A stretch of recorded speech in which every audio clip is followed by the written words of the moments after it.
Leitura do livro do Gênesis. O Senhor Deus chamou Adão, dizendo: Onde estás? E ele respondeu: Ouvi tua voz no jardim, e fiquei com medo porque estava nu, e me escondi. Disse-lhe o Senhor Deus: E quem te disse que estavas nu? Então comeste da árvore, de cujo fruto te proibi comer? Adão disse: A mulher que tu me deste por companheira, foi ela que me deu do fruto da árvore, e eu comi. Disse o Senhor Deus à mulher: Por que fizeste isso? E a mulher respondeu: A serpente enganou-me e eu comi. Então o Senhor Deus disse à serpente: Porque fizeste isso, serás maldita entre todos os animais domésticos e todos os animais selvagens. Rastejarás sobre o ventre e comerás pó todos os dias da tua vida. Porém inimizade entre ti e a mulher, entre a tua descendência e a dela. Esta te ferirá a cabeça e tu lhe ferirás o calcanhar. A mulher lhe disse: Multiplicarei os sofrimentos da tua gravidez. Entre dores darás à luz os filhos. Teus desejos te arrastarão para o teu marido, e ele te dominará. E disse em seguida a Adão: Porque ouviste a voz da tua mulher e comeste da árvore, de cujo fruto te proibi comer, amaldiçoado será o solo por tua causa. Com sofrimento tirarás dele o alimento todos os dias da tua vida. Ele produzirá para ti espinhos e cardos e comerás as ervas da terra. Comerás o pão com o suor do teu rosto até voltares à terra de que foste tirado, porque és pó e ao pó has de voltar. E Adão chamou a sua mulher Eva, porque ela é a mãe de todos os viventes. Então o Senhor Deus fez para Adão e sua mulher túnicas de pele e os vestiu. Disse, depois, o Senhor Deus: Eis que o homem se tornou como um de nós, capaz de conhecer o bem e o mal. Não aconteça, agora, que ele estenda a mão também à árvore da vida para comer dela e viver para sempre. E o Senhor Deus o expulsou do jardim de Éden, para que ele cultivasse a terra de onde fora tirado. Expulsou o homem, e colocou ao oriente do jardim de Éden os querubins, e a espada lampejante de chamas, para guardar o caminho da árvore da vida. Palavra do Senhor. Graças a Deus.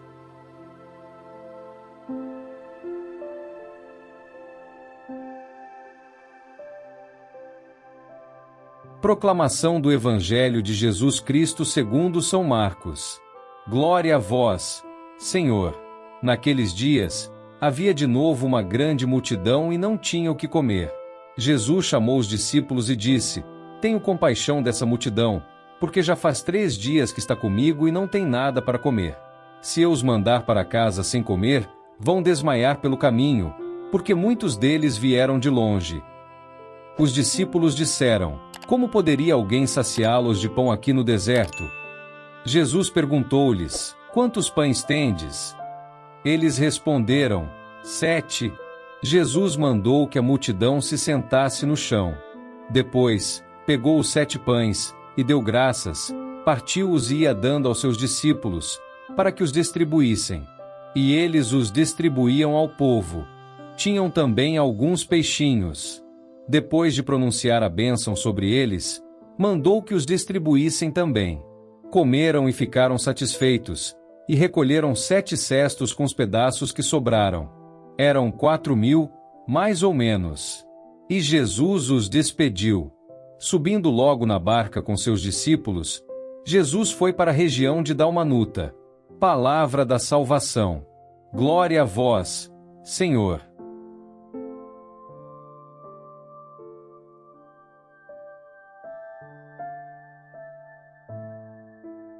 Meus irmãos e irmãs em Cristo, hoje somos convidados a refletir sobre as profundas verdades que nos são reveladas nas leituras de Gênesis e de Marcos. São passagens que nos falam da humanidade, das nossas fraquezas, mas também da misericórdia e da providência divina que nunca nos abandona.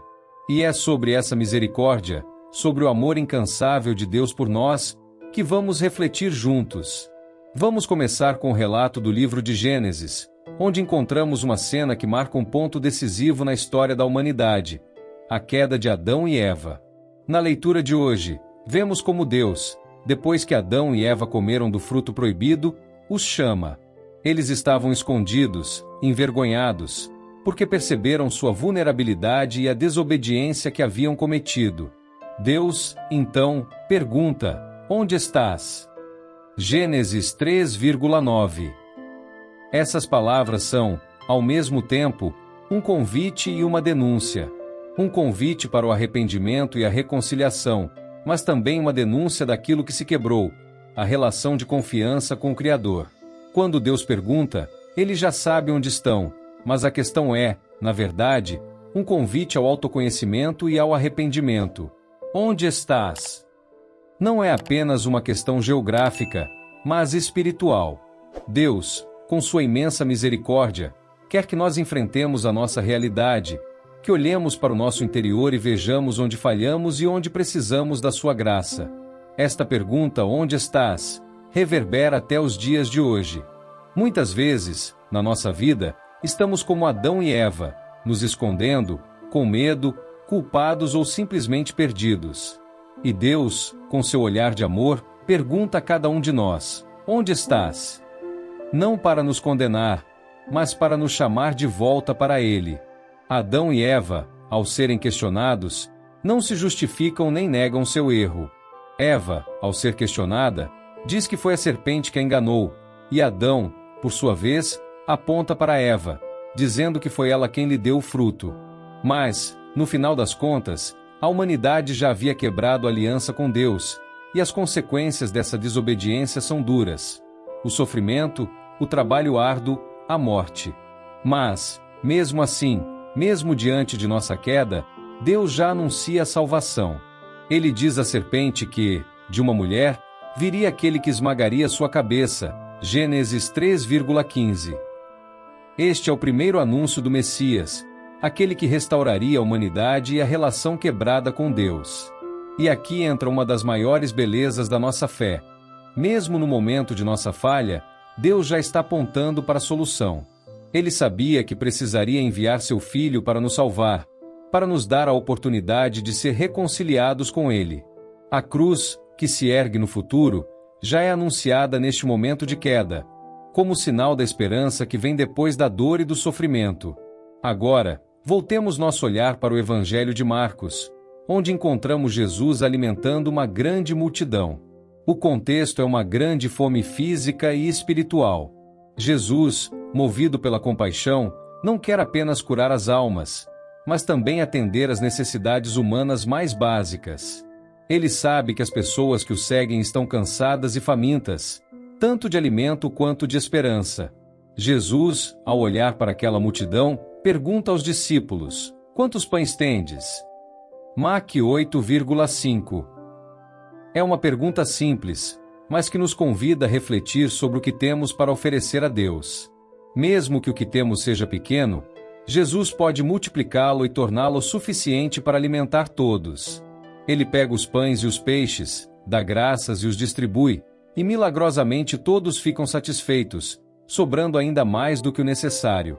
Aqui, podemos tirar uma lição poderosa: Deus nunca nos pede o que não temos. Ele nos pede para dar o que temos, mesmo que pareça pouco. E Ele, em sua generosidade, multiplica o que oferecemos, tornando-o abundante para todos. O que temos para oferecer a Deus? Às vezes, temos a impressão de que somos incapazes de fazer grandes coisas, de mudar o mundo, de resolver os grandes problemas da vida. Mas, como Jesus nos ensina, a grandeza não está na quantidade, mas na disposição de oferecer o que temos, mesmo que seja pouco. Ele tomará isso e fará o suficiente. Vemos, então, que tanto na leitura de Gênesis quanto no Evangelho de Marcos, o tema da providência divina está presente. Em Gênesis, Deus não abandona a humanidade após a queda.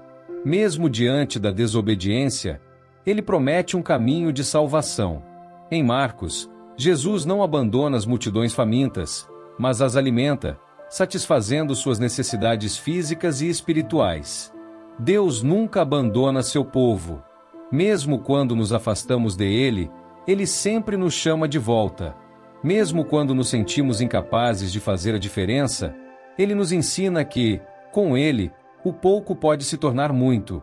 Ele é aquele que vê a nossa fraqueza, mas nunca desiste de nós. Ele é o pão da vida, e é Ele quem pode nos saciar completamente. Agora, peço que todos nós pensemos por um momento: o que temos para oferecer a Deus? Nossas forças, nosso tempo, nossos talentos, nossa fé? O pouco que temos é suficiente para Ele, se oferecermos com confiança. Assim como Jesus multiplicou os pães e peixes, Ele pode multiplicar os nossos pequenos gestos de amor e compaixão, fazendo-os transbordar em bênçãos para os outros.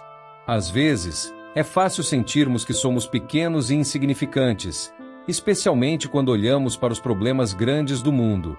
Mas Deus nunca vê a nossa pequenez como uma limitação. Pelo contrário, Ele usa nossa fraqueza para mostrar sua força. O que importa é a nossa disposição de colaborar com Ele, de entregar o que temos, por menor que seja, e confiar que Ele fará o resto. No final de tudo, o que vemos nessas leituras é um Deus de misericórdia, um Deus que não se cansa de nos chamar de volta a si, que não se cansa de nos alimentar, tanto fisicamente quanto espiritualmente. E Ele nos convida a fazer o mesmo, a não desistir dos outros, a partilhar o que temos, a ser canais de sua graça e compaixão. Portanto, meus queridos, hoje, vamos abrir nossos corações para esse convite de Deus. Vamos nos perguntar: onde estou? Como Deus perguntou a Adão e Eva, e vamos nos apresentar diante dele com o pouco que temos, confiantes de que Ele irá multiplicar esse pouco e fará de nós instrumentos de sua providência. Se Ele alimenta as multidões com os pães e peixes, Ele também pode alimentar nossas vidas com sua graça, sua paz e sua alegria.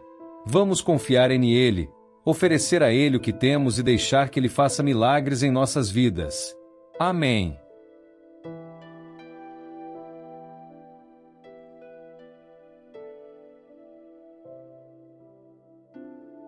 São Miguel Arcanjo, defendei-nos no combate. Sede o nosso refúgio contra as maldades e ciladas do demônio. Ordene-lhe Deus, instantemente o pedimos, e vós, príncipe da milícia celeste, pela virtude divina, precipitai no inferno a Satanás e aos outros espíritos malignos que andam pelo mundo para perder as almas. Amém.